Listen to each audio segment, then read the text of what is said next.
The topic for this session today is the intersections of humans, animals, and the environment, personal and institutionalized violence and cruelty and manifestations in South African society. This session will explore key connections between humans, animals, and the environment, with a focus on personal and institutionalized violence. Topics include the link and how violence needs to be considered more holistically, and the necessity of law reform to tackle this pervasive issue in our society.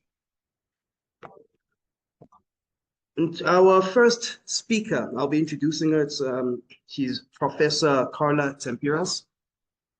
She's an associate professor in medical and health humanities in the Division of Social and Behavioral Sciences in the School of Public Health at the University of Cape Town, South Africa. She is the health historian interested in sexuality, race, class, and gender, and has worked on HIV and AIDS, gender, violence, and slavery, and feminisms and humanities and health sciences education.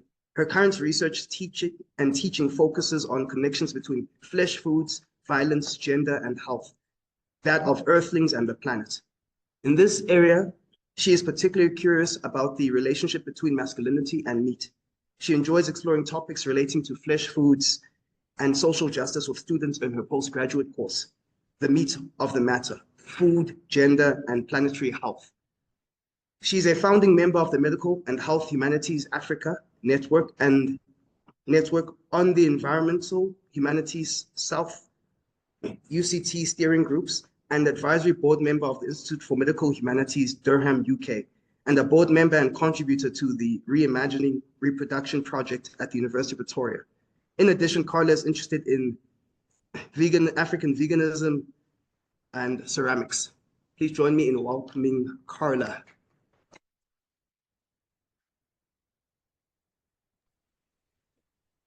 Hello, good afternoon, everyone. Good morning still. It is an absolute delight to be here and to see people I know. Hi, Chad. Hi, Amy. Hi, other people. Thank you so much for that lovely introduction, Tokyo. I really appreciate that. Can you all hear me clearly? Can I have a thumbs up from the panel or? Yep. Okay. Oh, I just made my screen look fantastic. Okay, the show time glitter was not planned, just to say. So before I start today, I just wanted to offer greetings and thanks to everyone, to the organizers and the presenters from whom I've learned so much, and for this opportunity for us to engage and discuss. I wanted to think about the current contexts that surround us as we have this discussion. The context in which we're having these discussions are bleak. Our intersections and interrelationships are being made radically explicit. We are seeing extreme weather events that continue to break records year on year. Globally, we are seeing the rise of right-wing politics, tech bro man boys with more power and money than sense that believe in their own narratives of superiority. In the US, we're seeing interference in academic freedom continuing to unfold. We're also seeing the arresting of judges and people deemed foreign. And this is occurring alongside the deliberate dismantling of initiatives linked to DEI and the rolling back of environmental legislation that will contribute to our likely extinction. Supranational global institutes are failing in the face of power imbalances in geopolitics. Genocides are live streamed and named as people, children, continue to be killed or starved or left without health care. From the genocide in Gaza to the atrocities in the Congo, starvation in the Sudan, and the war in the Ukraine, in some spheres we are revealing less and less capacity to care. Close to home, inequality grows. There are repetitions of outdated discussions about economic growth that continue to be promulgated. NGOs and CSOs face funding cuts as the 1% steal more and more money. Activists face threats, intimidation, and sometimes execution, particularly if they stand for a livable planet and against the interests of kleptocratic elites and capitalist behemoths. We continue to fight for our constitution and legal system, but we are a lot better at having commissions of inquiry than convicting those involved in crippling our institutions and misappropriating funds and hollowing out our capacity to ensure implementation, oversight, and enforcement. Intertwined and running through these contexts are efforts to increase discrimination, to reassert sexism, racism, homophobia, transphobia, ableism, speciesism, and ongoing relentless violence. And everywhere, in all these contexts, we see the intersections of human, animals, and planetary systems, and institutionalized or socially acceptable violence and cruelty that come with them. And it is for all these reasons that what we are doing here becomes more important. By seeing intersections and connections, by writing manifestos that suggest a way forward, recognizing the flaws, the problems, the challenges, by committing to creating space for discussion, debates, and resolutions, by listening, by making an effort to contribute to a bill, we are showing acts of care. And it is about health and care that I would like to talk. As many of the speakers before me have so eloquently indicated, and as the manifesto itself indicates, health of the population and the populations of Earthlings and the planet are so intimately connected and linked that we are inseparable. And we know that there are no laws, no lawyers, no health sciences, no vets, no jobs, no economies on a dead planet. So at the start of our discussions, we face a temporal tension between the rate of our demise and the pace of legal and other reforms. We have an urgency, but we also have a need to hold contradictions of speed and careful consideration as we contribute to the bill, to the way forward, to the practical and idealistic and aspirational content of what we're trying to achieve. The indirect and direct impact of the food industrial processes on animal and human health is known to us. It's shown in the manifesto, but in extensive amounts of research. We see it in the syndemics around us of obesity and malnutrition, of heart disease, of other comorbidities. And these syndemic impacts on our health, on planetary health, come not from lack, they come from excess greed, excess desire for production, and excess inequality in distribution. But that did get me thinking about how we can bring and link intersections together. And throughout the talk, I want to add particular moments and refer back to the manifestos. But as a little sideline, I was thinking yesterday about how people were talking about fragmentation and fragmented laws. And that got me thinking about fragmented bodies, how we are often fragmented from nutritious food, from each other, how animals are physically fragmented for consumption or being shot. So we live with constant fragmentation. And partly we have another contradiction here in that we want cohesion and collection to address the bill and the manifesto and the way we work together on that. But where fragmentation might be helpful for us is if we think about extending the spaces in which we can find support.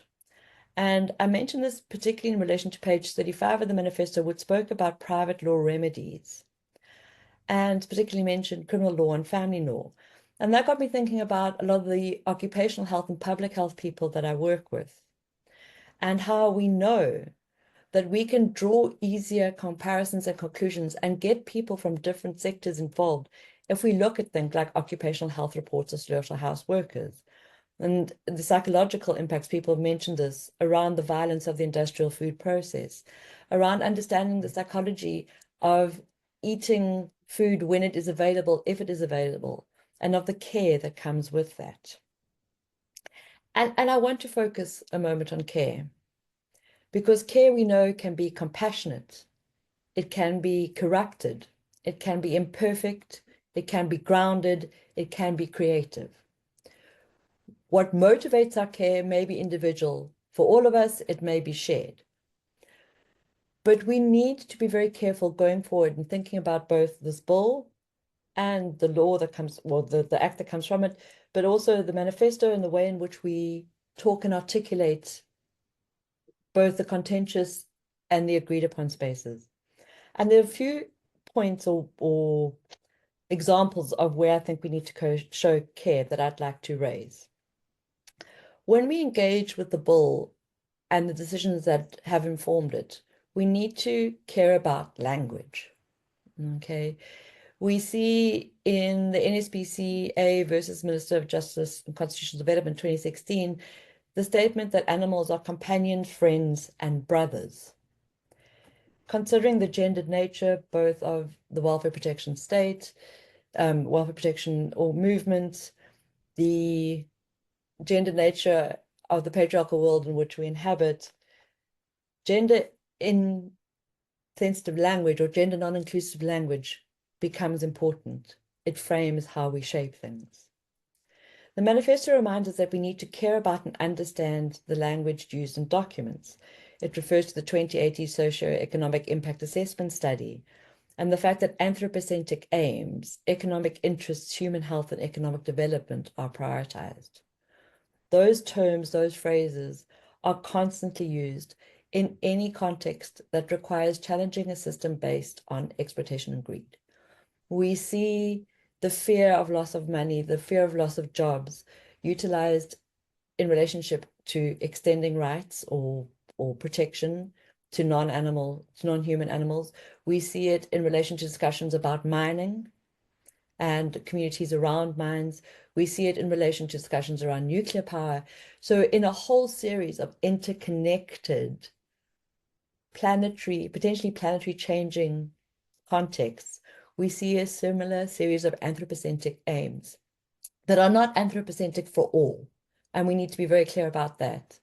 These anthropocentric aims help a few. They do not and are not motivated by the help of the many. And that remains a tension in how we discuss what we do. So we need to care about how future research that contributes to supporting or challenging the bill uses language. The bill itself refers to animal welfare. It is a welfare bill. And yet in the manifesto, there are so many other ways to articulate protection that doesn't rely on an outmoded and severely colonial framework like welfare. We also need to care about leaders and political will. From the past to the present, from Van Riebeeck to Ramaphosa, we have seen how interests in the production and financial gains that come from being part of a geopolitical industrial food complex play out in politics. Political will and power are often mediated by financial gain for the few. But we are a country with a strong history of organizing the many. We're a country with a strong history of providing the literacy that is required to understand complex issues. We've seen this with the TAC's campaign for ARVs. We've seen it in anti-apartheid struggles. We see it in multiple places. We have people like Chad and others who now know how to take those messages out on new media, on new platforms. Okay, so we need to understand and care about political will and action. We also need to care about the incredible power of neoliberalism and capitalism and their manifestations in the industrial food complex, and how they have the budget and capacity to corrupt our notions of care to a point that impacts the health of us, the next generation, and the earthlings with whom we share the planet. The manifesto envisions constitutional alignment, sentience, and intrinsic values as the foundational values that need to be enshrined to ensure a foundation for a just future. All of these require care, but care comes in many forms. Let me give you an example of corrupted care linked to capitalism and ill health. This Sunday, of course, is Mother's Day, and next month will be Father's Day.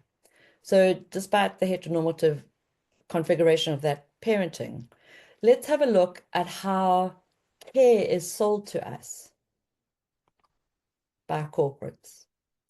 I've recently written a piece that looks at how masculinities and flesh foods are promoted as markers of caring. If you have a look at supermarket promotions round about Father's Day, you start seeing a number of things. Masculinity and being a man or a carer, in this instance a constructed father, is intimately linked to meat and to alcohol. Products that in excess are unhealthy and dangerous, not only to those who ingest them, but to those who live with people like that. In all these examples, what we are told is that if you care for someone, if you care for your father, you will contribute to this purchasing, to this cycle of an industrial food complex that links manhood and meat and masculinity. Not only that, but as this image shows, you will do it by consuming flesh foods and inducting the next generation of masculinity into particular types of being. Okay, I'm going to stop sharing.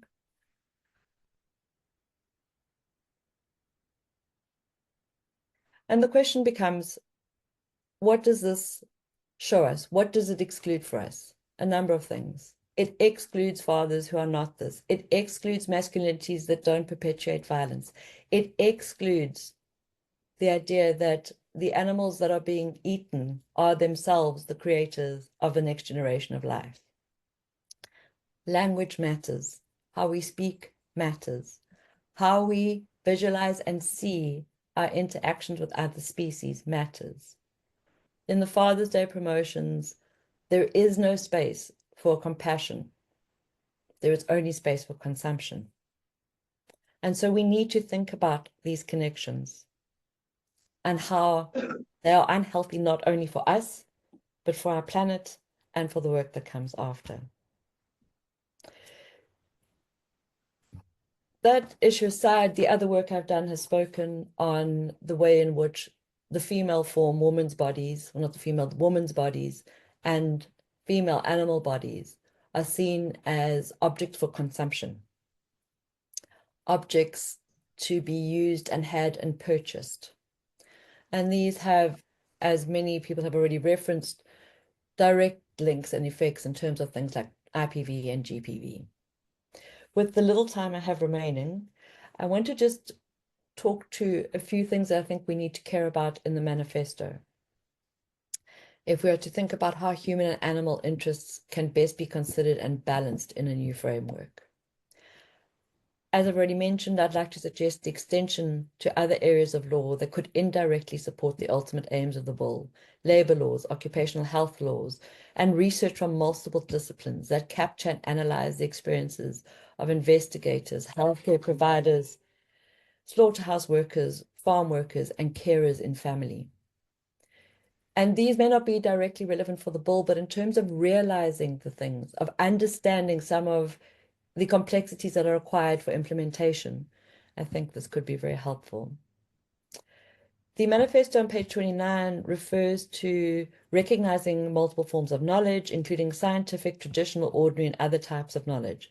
But there is an emphasis in the manifesto, particularly on scientific knowledge, as it relates to capacities such as sentience, alternatives to animal use and exploitation, and less harmful methods. We absolutely need science in all these conversations, as we do technology and innovation. But I would argue that the over-reliance of one set of disciplines is problematic for such a complicated endeavor that this bill is attached to, and also for some key reasons. The history of science has shown its inability to see its own subjectivity and political contextuality. And an over-reliance on science limits what can be known by other disciplines while they wait for science to catch up. And the most obvious example here would be discussions around ideas of monogeistic and polygeistic race. Long before the Human Genome Project showed that there was no genetic difference, so that races weren't real, while racism is, philosophers, historians, social thinkers, activists were arguing that people were people. Often science and law and other forms of disciplines that require more specificity, more direct and often careful valuations, miss out on the discussions that are going on in other areas. So I would ask that we consider more fully those additional knowledges. As the climate crisis has shown us, scientific knowledge alone is not enough. We have an abundance of evidence that the climate crisis is real, but we have a problem with how people respond to science and a mistrust increasingly in science. And COVID showed us, the anti-vaccination movement showed us this. And this needs to be addressed if we are to discuss bills that include animal rights. So the contributions of humanities, social sciences, and the arts to ideas of sentience, to encouraging conversation and understanding and application and awareness of interconnectedness needs to be seriously considered. There is a need for genuine intertrans and multidisciplinary responses to animal rights, to the climate crisis. The other thing I would add to that is that the suggestions on page 32 about the Animal Protection Office and the National Advisory Forum from Animals speak specifically about including skilled professionals from all tiers of government, as well as from the animal protection, legal, and veterinary sectors. Again, I would argue for the inclusion of others. For historians, philosophers, anthropologists, specialists in environmental humanities, artists. If we are to understand why people struggle with understanding or seeing animals in some way, we need people who understand the interactions, who understand the psychology, who understand the history, to be able to bring that knowledge into discussion with the knowledge already on the table. So any humane education, training, and sensitization should actively incorporate multi-transdisciplinary teams if they are to be effective. The current framing of the manifesto seems to favor science over things like ethics, morality, philosophy. So I would urge or ask for a more expansive and inclusive recommendation. The central point of this manifesto that I think binds all of us, regardless of differing opinions and views we may have, is that the line that recognizes the societal and African values such as Ubuntu require an expanding of our circle of compassion to include all inhabitants of our society, and that the suffering and negative impacts of one affect all, regardless of gender, race, or species. In working towards achieving that aim, in identifying and acting on increasing evidence and experience of intersections of all of us on the planet, I would like to ask that we need to be conscious of corrupt care, patient with imperfect care, and nurturing of creative and compassionate care, of which we have an abundance. Thank you very much. Sorry for being a little over.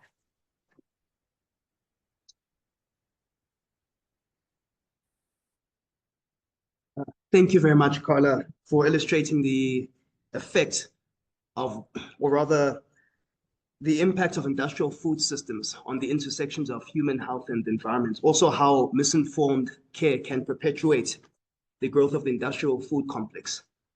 I'll move on to the next speaker, who is Chad Cupido. He's a passionate educator, entrepreneur, and activist rooted in the fields of sustainability, animal rights, industrial knowledge, indigenous knowledge, and ethical leadership. He holds a B.Tech degree in journalism from the Cape Peninsula University of Technology and dual international MBAs from Providence University in Taiwan and ESDES Business School in France. He is currently a PhD candidate at the University of Western Cape, specializing in human animal studies, indigenous perspectives, and intersectional justice. As executive officer of Beauty Without Cruelty, South Africa, Chad leads national campaigns promoting animal rights, humane legislation, and cruelty-free living. He is also the founder of the Dr. Phil Afo Foundation, which advocates for plant-based, community-driven food security models, and Omni Wellness Media, a conscious media platform inspiring systemic change. Chad's work spans strategic advocacy, sustainable tourism, education, innovation, and social entrepreneurship. With over a decade of experience in community empowerment, media production, and nonprofit leadership, he brings a grounded Ubuntu-driven perspective to social justice, integrating human animal, and environmental well-being. He believes that true justice must be holistic, and he dedicates his life to building a world where compassion, dignity, and respect are extended to all beings. Please join me in welcoming Chad.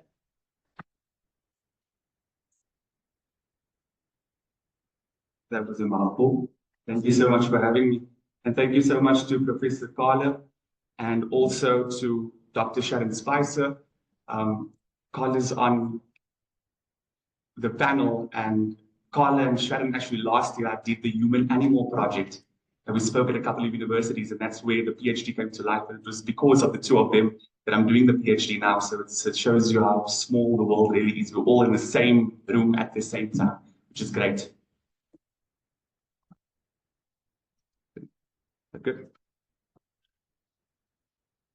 Sound good?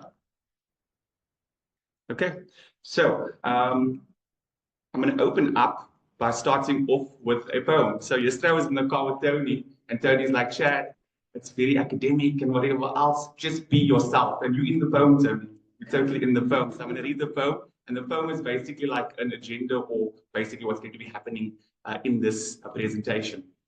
Let's do it. Last night at 8, I tore it apart. The slides, the stats, the scripted chart.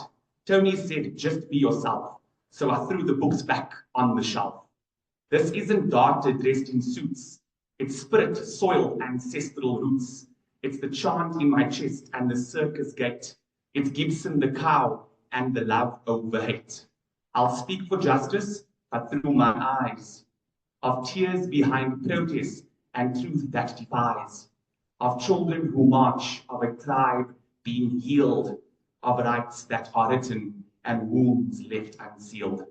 We'll talk of animals, of laws that must shift, but also of rituals, memory, and myth. Of fire in butcheries, of silence in screams, of media as a weapon, and costumed dreams. So if you come for facts, then you hear in my hand, they hear in my hand. But my soul's what I'm offering, please understand. This is not just a slide deck, it's a reclaiming our voice, a walk through the wound, a conscious choice.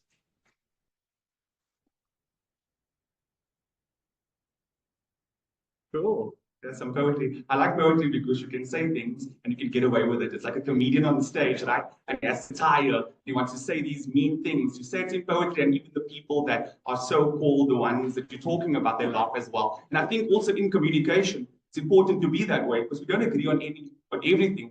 But like the people, like in the NSPCA, for example, there are 3 people in the NSPCA over this this time have been my best friends. Like I even give them hugs. Like it's so beautiful. So all I'm saying is we need to focus not necessarily on our agenda and what needs to be said, but how we say it as well. We must be tactful in our communication, as Professor Carla mentioned. Okay, so I also integrated some of what happened yesterday into the presentation and actually wrote a little piece to my Beauty Without Cruelty family. And I was going to explain the story, but I explained it through the piece I wrote to the Beauty Without Cruelty family. Dear Beauty Without Cruelty family, I just wanted to share a profoundly moving experience I had today after the Justice's speech. He addressed the challenge of navigating cultural and traditional practices with constitutional and animal rights frameworks. How complex it is to challenge long-standing customs, especially those involving harm to animals, without alienating communities or offering clear alternatives. After his speech, I approached him. As you can see in the picture, they're very underdressed. I approached him and shared a personal story. I explained that I belong to an indigenous tribe, and as part of an upcoming traditional introduction or induction ceremony, the custom calls for the slaughter of an animal to obtain its blood. Instead, I've chosen to honor the essence of the tradition differently by not taking an animal to slaughter, but saving an animal from slaughter. And yeah, he was pretty blown away. His response was incredible. His face lit up, and we spoke for what felt like an endless moment. 5 minutes after genuine connection and resonance. Before he left, he waited for me to finish another conversation that was with me and Donovan. He approached me again to shake my hand and said with conviction, "You must tell that story." So here we are. He also spoke very highly of Beauty Without Cruelty and the important role the organization plays. He asked me specifically to pass his warm greetings to all of you. This moment affirmed that our advocacy is more than protest. It is a bridge between ancient traditions and a compassionate future. I'll be writing an article to reflect on this encounter and share more about the ceremony ahead, a way of honoring both cultural identity and ethical evolution. Thank you for walking this journey. We are not just resisting cruelty, we are remaining or reimagining culture through love and conscious action. With deep gratitude, Chad. Yay. So they were very happy. They were like, woo, woo. But at the same time, like, Chad, you need to wear a suit. Look professional, smart enough. Totally, I'm here. Okay, so my organization, Beauty Without Cruelty, an uncompromising voice, activism with a backbone. So our mission is total liberation. Okay, I actually come from abolition. And then when I was in abolition, which was anonymous for the voiceless, it was very intense. And I needed to connect with welfare because welfare was far away from abolition. And what was the best step? You step down to animal rights. So not down to animal rights, you step up to animal rights. And it kind of gave me that middle ground between abolition and welfare. Now I feel like it's a bit more grounded for me. Okay, there are some campaigns that we run. I did put the link there. And it's advocacy through education, direct action, protest, media, and law. We are a very small team, by the way. I do like most of the operations, but because all my brands are linked to who I am, it's very easy for Beauty Without Cruelty because I offer media, I can offer things through Dr. Bilapple, we offer plant-based food, we offer community development, which is very important because if you're going to go into a community like the communities I serve, you cannot talk animal. You must first talk the human, and then the human must talk animal. So it's all interrelated, which works really well. Okay, so I call us, this was a very special meeting. So in this picture alone, I call it the Holy Trinity. I'm being a little bit funny with it, but it's myself, Beryl, and Tony. Now, these three people over here, including myself, we are 50 years of the leadership with Beauty Without Cruelty. We're the oldest animal rights organization in South Africa, which I think was pretty cool. So I call us the Holy Trinity. And then I say here, we are the threads of a movement that refuses to fade. So Beryl was the origin spark and our matriarch. I call it the matriarch. She looks like a matriarch. Shout out to Beryl, we love you. Okay, then Tony, the backbone of leadership and integrity. And then me, the newest flame. I'm the guy with the loud hailer. And at the protest, I say, these animals are not prisoners for profit. You go home, they go to a cage. 1 hour of pleasure, a lifetime of pain. And I will continue to chant. The McLaren Circus, they're not a fan of me, but the thing is, I need to do what I need to do because I need to be the voice over that loud hailer for those animals because I have the right to protest. Together, we carry the legacy of 5 decades of truth, of standing firm when the world said, sit down, on being a voice for the voiceless, even when no one was listening. And I know Nikki Boertz, are you on there? She does not like the term voiceless because animals, they do actually have a voice. They do screech, they do scream. But I use voiceless because at the same time, we need to be that voice. We can speak. Okay. And then this is a picture of me. I went to Bull Smuts Farm. He is the founder of the Landmark Foundation, an amazing man. You need to support him. He does amazing work. And at the farm, this was a picture that was randomly taken. I promise you I didn't pose for this picture. I was just connecting with this cow because I was fighting for the cow. And I was like, hey, cow, I'll fight for you. And that cow looked at me and the cow's like, I know. And then me and Gibson had this mad telekinetic sort of connection. It was absolutely beautiful. So that's Gibson. Everyone, round of applause for Gibson. Yeah, Gibson is the soul, man.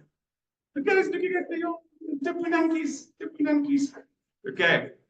So I'm going to give you just some background about, and by the way, I had a presentation, but 8 o'clock last night, I wanted to make it more informative and interactive because yesterday there was a lot of questions asked about the media. And I wanted to give you a media presentation because I kind of feel that through this PhD and being around you amazing minds, that I can be the buffer between this and the public. So I'm trying to really be in that role. So from journalism to justice, my path.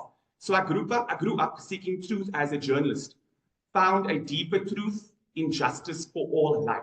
And where that started was my last month at the Cape Times newspaper. I did my internship over there. My biggest article was a front page lead that was about dog fighting in Mitchell's Plain. I went there to write a story about dog fighting, and it was not what I thought it was going to be. The outcome of this story, or the angle of the story, was they are not bred to fight. They are fought to breed, or fought to breed. People think to breed the dogs to fight the dogs, but actually on the Cape Flats, for a lot of these guys, they fight the dogs. They get 3,000 Rand for a puppy. 6 puppies is 18,000 Rand. That's more than his grandmother's SASA for the year. You see the implication. And he was such a nice guy. I'm not justifying animal torture. I'm not justifying fighting. But what we have to say is it's real out there. I didn't like what he was doing. I was like, bro, what you doing? But at the same time, this is my 18 grand. This is my liberty, my survival on the Cape Flats. So I also realized that this is not just about animals. It's about how our system teaches us to ignore suffering. About 2.5 years ago, I knew I needed to do something. I came across Beauty Without Cruelty online through my mentor, Tony, who posted about the McLaren Circus protest. And that protest changed my life because it actually felt for the first time that I could speak for something, not just as a journalist, but also as an activist. I took the loud hailer to chant, and since then I've been chanting and will not stop chanting until all animals are liberated. And my quote that I had at the end of this, I tried to do a quote per slide, just because, go onto social media, you always see these wise people having quotes. I also want to be that guy one day. So I'm like testing them out to see what the reaction is going to be. So this quote is, speciesism, like racism and sexism, is learned, but compassion is our original state. Yeah, all of us. Yeah.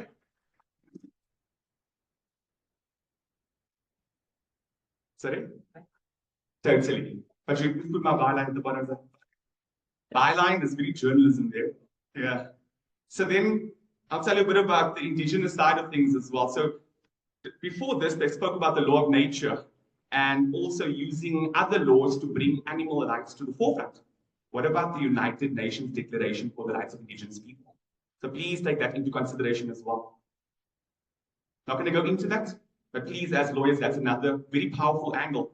And indigenous people in South Africa, like me, for example, we're going through a revival. I'm not a bushman, I'm not a Khoisan person, but I come from that. As a colored person in inverted commas in the Western Cape, I don't have a culture. And my forefathers are from here. Actually, everyone comes from the first indigenous people 150,000 years ago. And this is modern anthropology that says this. 150,000 years ago, there was a northern migration. Life began here. This is the Eastern Gate, and this is also the cradle of mankind. We found the oldest bones here. So I'm bringing that on because what indigeneity teaches us, it does not teach us ownership. It teaches us custodianship. Animals, we think we own them, and that's where the problem comes in. But actually, we are their custodians, and that's the spirit that we need to bring back. So I belong to a tribe. It's called the Kgonagoqua tribe. And our jurisdiction, sounds very Western, jurisdiction is from Cape Point all the way to Cecilia Forest. Because I'm from there, I joined that tribe.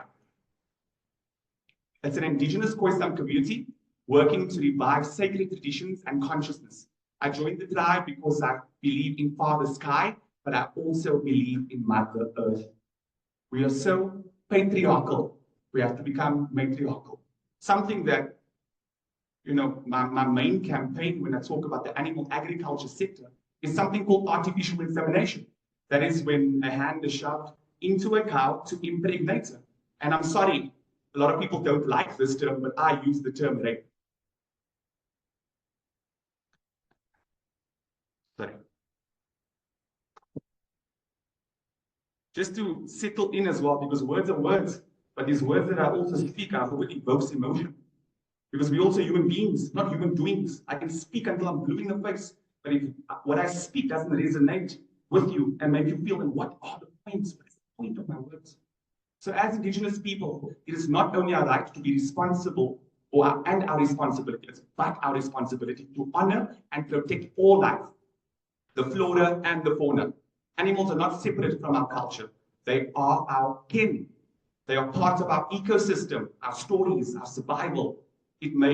I've made it my mission to reweave animals into the indigenous consciousness where they belong.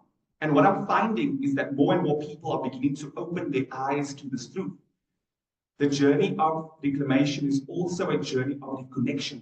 Culture evolves, and when we evolve with compassion, we heal not just our communities, we heal the land itself. And my quote, please eat the flora, not the fauna. That's a quite good. Eat the flora, not the fauna. Okay, just so by the way, that is myself. As you can see, yesterday I was wearing that t-shirt, by the way. Yeah, it's cool. And then that's my chief. He is the shaman of the tribe. He's the medicine man. He's also in something called sackcloth. So what they do, they go into the mountain, reconnect with the mountain, get all that energy and that vibration, and they bring it back to the city, which is really cool. He also comes from Rasta because Rastafarianism taught us black consciousness. And Selassie, who was the leader, the Jesus of Rastafarianism, he says, if you want to know yourself, you need to know your roots and culture. Then as someone from Cape Town, I said, but what is my roots and culture, boy son? And the mix of everything else, which I'm proud of as well. So law, spirit, a constitution, a legal system that feels. So the constitution promises dignity, freedom, a safe environment. But law permits gas chambers, chained lions, slaughterhouse trauma. What does Ubuntu demand of our law? It demands recognition, it demands redemption, and it demands repair. And I felt Bob Marley's spirit when I saw redemption. All I ever had, redemption song. So I hope today my presentation is a redemption song. And please listen to that song. And don't listen to that song from man. Listen to that song from Earthling, because we all inhabit this planet. The law can speak, but does it hear? Can it hold a mother cow's fear? If freedom's not the hoof and paw, then justice is a broken law. If freedom's not for hoof and paw, then justice is a broken law. Okay, cool. Now the power of media. And the reason why I changed my slide last night, because I want to make it relevant to what we are talking about. And we spoke about the power of media. So recently we know that there was this big fire in Cape Town. And if I put the post in the Muizenberg group, in the Colloquium group, in the Noord group, because I'm from Muizenberg, the deep south, because everyone was complaining. Oh my goodness, all the animals are dying. Who did that? Yes, there was lots of complaints, but for me, I felt a huge hypocrisy in it, because if you look at the picture, just take a couple of seconds to look at that picture. I mean, if a picture tells 1,000 words, what about the other animals? What about the lungs of the planet, the mother, the lungs, the Amazon? So what we have to do, we have to be consistent. But the most important thing about this is if we look at the amount of shares, 201 shares this article got. Not comments, 201 shares. Now, if you put that into numbers, it's tens of thousands of people saw this. And the comments were unbelievable. And I really believe that it created some form of awakening. So the media, writing what you say, putting it out there, using technology, it can really spur things and get people thinking and get people feeling. Because if we're not careful, this will be a reality in the future. So what this does, it exposes the cognitive dissonance we suffer from. When we claim to care, but still fund violence. And then through Beauty Without Cruelty, Omni Wellness Media, and my personal channels, I use voice, visuals, and truth to challenge the comfort of cruelty. The quote for the slide, we don't just fight with facts, we fight with story, with sound, with soul. Okay, I'm almost done. 2 more slides, if that's okay, sir. The violence hidden in plain sight. So I have a community project in a place called the Valley of Plenty, and we do community development in that whole area. But we focus on that area in particular. So we don't just come there, do a program for the kids.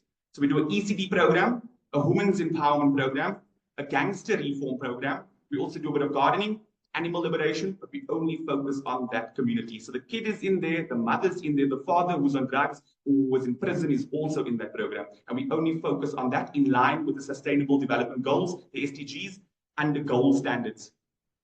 I must show you though, I thought also I was talking nonsense, but then I did the research last night. That's John Down Road over there, where the arrow is, the marker is. What is the only 2 businesses you see in the most violent, one of the most violent areas in the world? What do you see there? I see Medina Meat Market, and I also see Golden food market. Now, these are double-story butchers. And as far as I know, there's also slaughter that goes on there because it's double-story, what's happening on the one floor. Double-story butcheries. So it's not just about the slaughter at the abattoirs. It's also that meat is then transported, and then it's in this factory, or in this shop, or in this. So these are not just butcheries, they are also slaughterhouses. They represent the biggest potential. Thank you so much, Tokyo, for such a warm introduction. And thank you to my fellow panelists and those that are presented before this panel. And well, I like to thank everyone who came, to listen to us. Some, they are wearing uniforms, beautiful uniforms. We welcome you. Right. In his famous speech, "I'm an African," Thabo Mbeki asked himself this troubling question. Although he confesses that he asked the question out of a place of fear, I think maybe he was asking also out of a place of regret. He wondered if it was possible to concede equal citizenship to the leopard, to the hyena, and also to the dangerous black mamba. To some of us, Thabo Mbeki's reasoning was neither strange or surprising at all. For we knew that our humanity was incomplete without seeing nature as an extension of ourselves, and vice versa. To someone like myself, who grew up in a society, I grew up in Zimbabwe, that constantly reminded you that your personhood, or what we call Hunu in Shona, or Ubuntu in Nguni languages, cultural identity emanates from animals. For instance, my totem or my clan name is Mof, which is an eland. A beautiful eland, mighty as it is. As you can see, I'm also mighty. Well, the love of the eland, I think it was rubbed on me through my father. My father has got pictures of the eland almost everywhere in the house. He even made, I wish I could just showed you the bedroom. His headboard, he carved in a sketchy, although it was just a chicken scratch, a sketchy eland. So that every time when he wakes up, he looks at that eland and feels so proud. I was taught in my culture that the highest honor and respect you can give to a person is to address him or her with his or her totem or clan name. Most of African clan names or praises give immense admiration to animals. For instance, in Zimbabwe, the Soko, they are the monkeys. The Simboti, please write the Soko down because I will come back to it later. Soko is S-O-K-O, it's a monkey. And then the Simboti, I've got a plenty of cousins that are Simbotis. These are leopards. Then Ngwena, our president, is always referred to as Ngwena, which is a crocodile. Here in South Africa, they are called the Kwena people. And then the Dao or the Daos, which are the lion. And then, oh, you said you are Zulu. I was so happy. And I also wanted, to also go to other people who are not Amazon. The current Isilo, King Misizulu, that's Weliti, they refer to him as Injulamit, of which Injulamit is a giraffe. I think by referring him to Injulamit, I think they are conveying this great respect for the king. It's not taken as a mockery, like you are comparing a king to an animal, because in African society, also in the making of kings, they usually assumed, these animals. Ushaka, Ilembe was also known as Ingonyama. So Ingonyama is a lion. So is the king of Swaziland is also referred to as Ingonyama. Even in folklore, this is the book that I read when I was in primary school.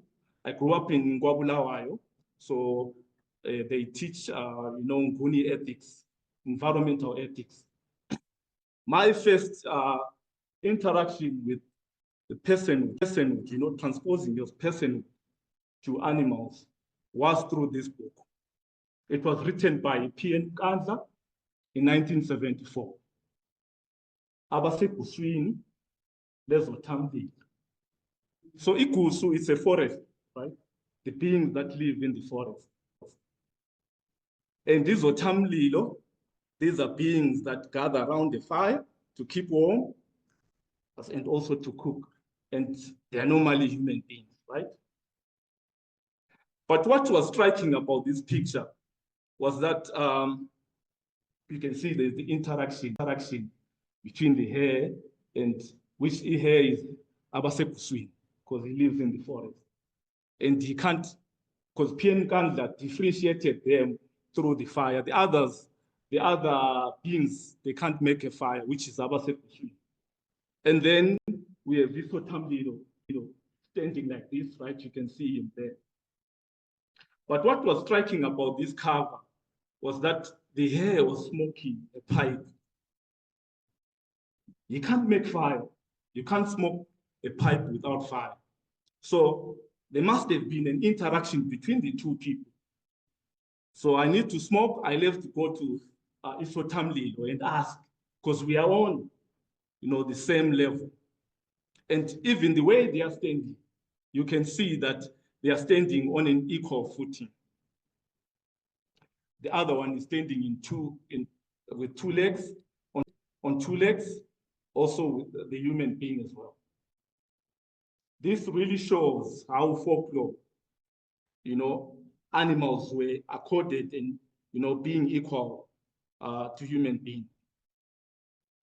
In most Shona folklore, animals are sometimes wild animals are sometimes they were sometimes characterized as speaking words just like human beings, and also having that social intellect when it comes to dealing with human beings. This is also equally true when we look at the Akamba people in Kenya. They believe that the Keku, the Ketu, the sheep, the goats, and human beings that come from the same spot and are equal before the supreme being. Also, the Herero people of Namibia regard Ketu as sacred and originally from the same land.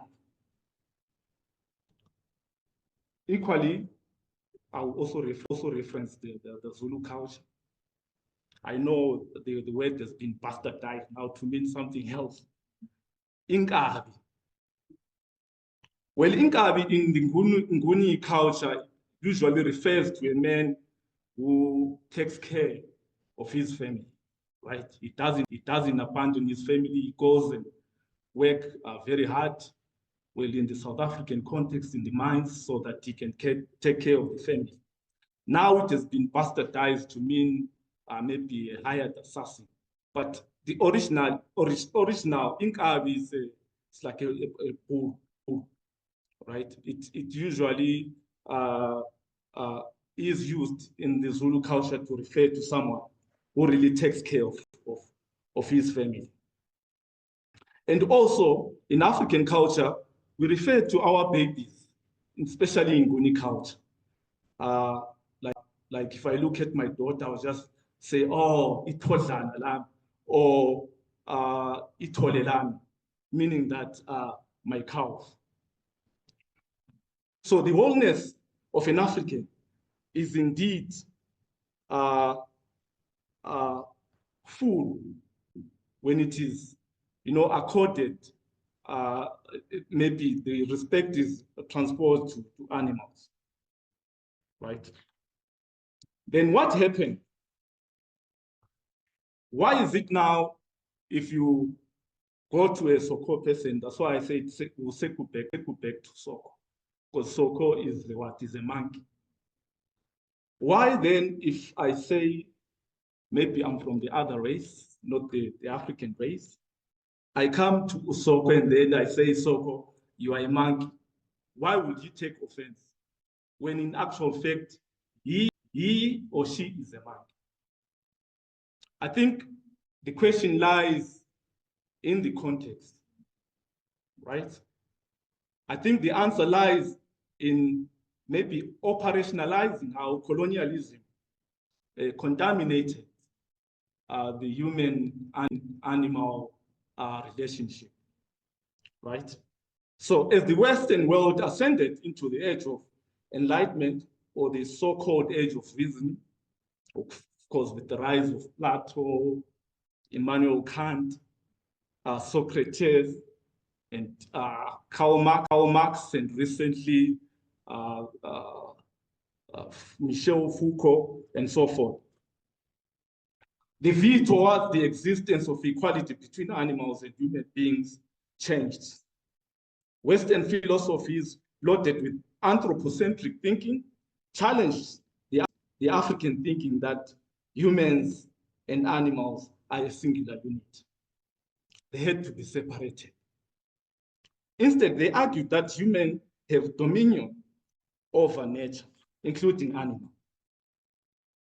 Well, this coincided with the rise of a colonial system and a capitalist society that really thrived on separating humans from the environment.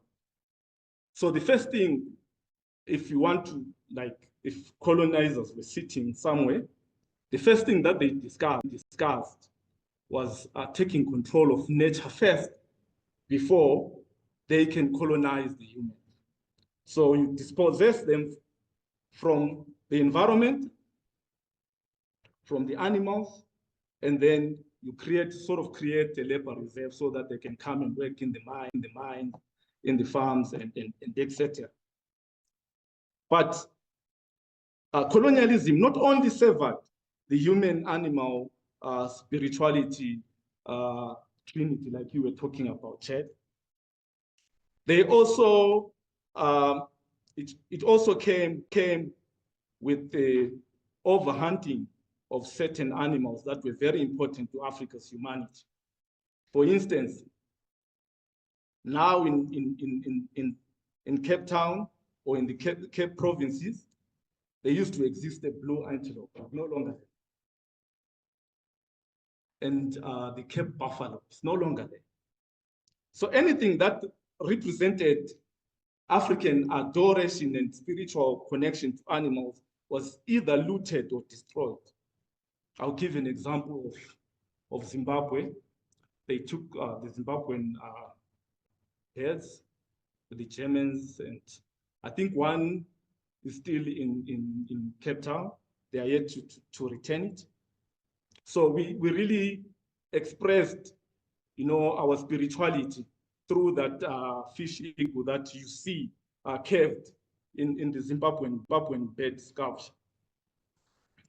When it came to animals, he said that they commodified them through tax. That's why Mbambata fought, the dog tax and so forth.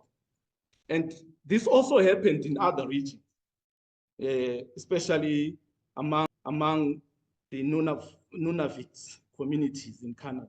They actually killed all their dogs because they were very important to their livelihoods. I think there are some lakes in Canada where when they defreeze, you can actually see the bone rising up in those dams. Some they poisoned and killed dogs, especially in Transkei, which is now Eastern Cape. Scholars such as Trop, they've written extensively about it.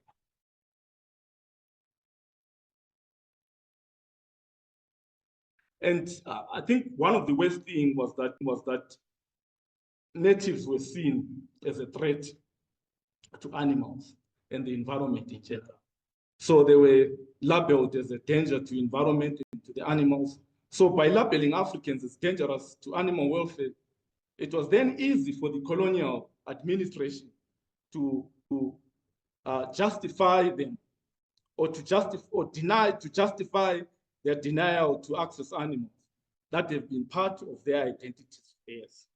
There was also a planned attack on indigenous knowledge systems, and I hope that in the coming sessions, we get to invite maybe traditional leaders, herbalists, rainmakers. We had Queen Mojaji, who was a very respected rainmaker across the Southern African region. So herbalists were sort of replaced with maybe pharmacists. Rainmakers were replaced with climate scientists. The protectors of the forest were replaced maybe with people who studied botany and so forth. So the creation of scientific disciplines which are rooted in colonialism, such as botany, anthropology, wildlife studies, animal science, sort of further alienated indigenous knowledge systems from this discussion that we are having on the protection of animals. I'm about to conclude now. I will just pose a little question. It's just a plea that we seem to be talking too much of the law, which I assume it comes from the Roman Dutch law. And we never really mentioned there are a lot of methods that we used as Africans, from proverbs, folklore, taboos, clan names that we used before the advent of Roman Dutch law to protect our animals. Yeah. So when I finish this session, I want us also to ask this question: what were you doing? How were you protecting the animals in pre-colonial Africa? Tell us, maybe you heard something from your grandfather or from your grandmother. How did they protect the mighty rhino, the lion, the hyena with its irritating laugh, the mosquitoes? How did they ensure that they conserve the environment without using game reserves, which are now have become centers of extraction, right? How they prevented overgrazing without using paddocks, right? How did they interact with baboons, right? Like provide maybe farming that is also friendly to baboons. It's very saddening what's happening in the province of Mpumalanga, where a mass, production of plantation, they've really messed up the diets of baboon. They've migrated to other areas because, you plant a pine tree and it doesn't provide any nutritional value to the baboon. So I pose those questions. If we are to put an interaction between indigenous knowledge system and maybe modern knowledge systems, that is your vets, your biologists, that interaction, how will it look like? Let's start thinking about that. And when they meet in a room, will they accord, equal respect to each other, right? Will they be, a respect of views and so forth? I would like to end here, and I also want to end with a quote from one of the greatest person to ever walk in flesh and blood, Mahatma Gandhi. He said you can judge a society by the way it treats its animal, right? If you can put an animal in a reserve. Oh, there we go. Thank you so much for having me. And I just want to say I have relied on your work for so much. So I'm a bit starstruck at the moment, and so I just need to breathe for a second. Thank you so much. So yes, so my work, I'm not going to speak about Ubuntu today because, I mean, yes, but my work is heavily reliant on Ubuntu as a value and as a moral theory to protect animals. But what I'm going to speak about today specifically is how violence against animals in the home, so companion animals, intersects with violence against children and women. And you know, especially if you work in the area of GBV, you'll always have someone put up their hand and say, you know, men are also victims of domestic abuse. And yes, before someone does it, I acknowledge that too. But the studies where I focus is on women, and they are the predominant victims of violence. So I do acknowledge that. So no one needs to put their hand up for that. So I was just thinking, and someone had said earlier today and yesterday about the idea of companion animals, so dogs, cats, pigs, goats, with the kind of illegal trade of other animals like chinchillas, how they start to form part of your families. So even if you go on TikTok, if you like those types of things, I'm always on cat TikTok, and I've never had a cat. I want a cat, but you see how people have birthday parties for their animals. They have funerals for their animals. We see how animals, as someone had said, is a non-human family member. And just to lean into that as well, I wear my two dogs in my locket around my neck, which are my two children. So there is definitely something there. We know that there is, families are beautiful and different, and they're not as we have these kind of colonial ideas of the mum, the dad, the two children. Families are very different, and in Africa specifically, especially when we look in South Africa, we have very different families because of things like HIV/AIDS. We have child-headed families. We have families that are, especially as we families that are out and about with two moms and two dads and different versions of families. So it's not that strange to think of animals and companion animals as being part of those families. And although we experience and we see these celebrations of our lives with animals, there is also the violence that occurs. And so just to introduce the problem to you is that there is a link, and it is called the link in literature, between abuse of a woman in a household, abuse of a child, if there is a child in the household, and the abuse of a companion animal in the household. So where there's smoke, there's fire in many ways. So we can see that a man that maybe beats his wife might violate his child, but may also beat the companion animal. But also, children who are violated and see violence may grow up to violate, or while they're young as well, while children are young, may violate other children, may violate animals. So we see these levels of interconnectedness, not only of victims of violence, where the father in the household may have been a victim of violence in his household, but we also see how animals become victims and victims become abusers. So it's this very intricate link thing, but it is not something that is explicitly acknowledged in South African law, and it's acknowledged, it's increasing in acknowledgement globally. So the problem of violence is not species bound. I've just explained that. So patterns of cruelty towards animals and humans often overlap.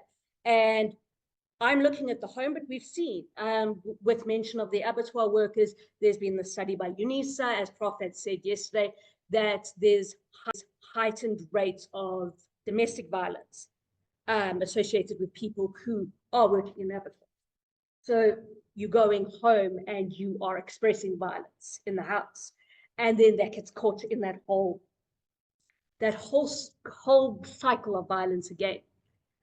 So with regards to this, and this is really looking at everything is about Ubuntu and integration and all these systems, is all these different legal silos prevent us taking opportunity to have integrated methods of responding to violence against humans and animals, and especially in the home. So we may have our colleagues from the SPCA, and then you have someone like me that works in gender-based violence. We're not speaking to each other necessarily.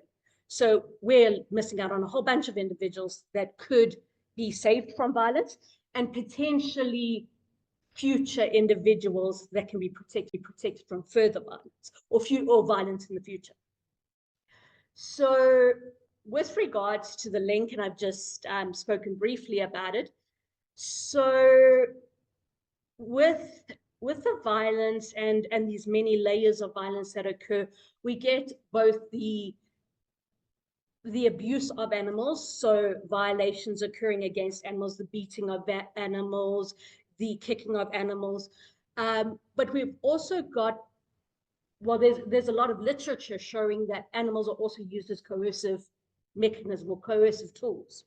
So many, not in many, but in cases it's been shown that women will commit crimes because the life of their animal has been threatened. Also committing crimes if the life of their child has been threatened. So it's used as a coercive, or they are used as coercive tools by children and animals. So we see how egregious and how problematic this is the animal themselves is not only a victim of direct violence, they are tools for violations, as children are tools for violating, you know, parental disputes, alienation of a parent, using your children as tools. People use animals as tools as well.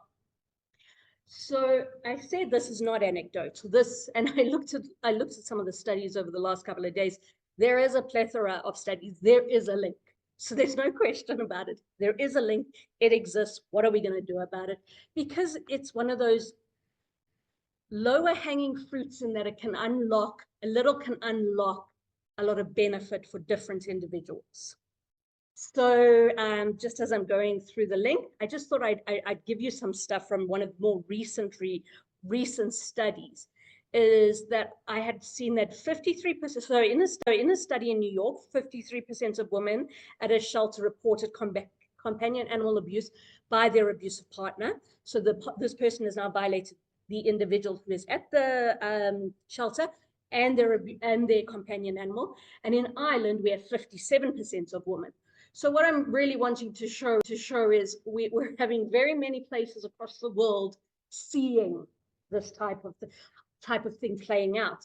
And we had the presenter yesterday speaking about having one kennel at the SPCA for people who have to go into shelters, having that a space for companion animals. And we do have to start looking out of the box. Perhaps that is or isn't the right vehicle for change, but starting to look at ways that these individuals can be assisted.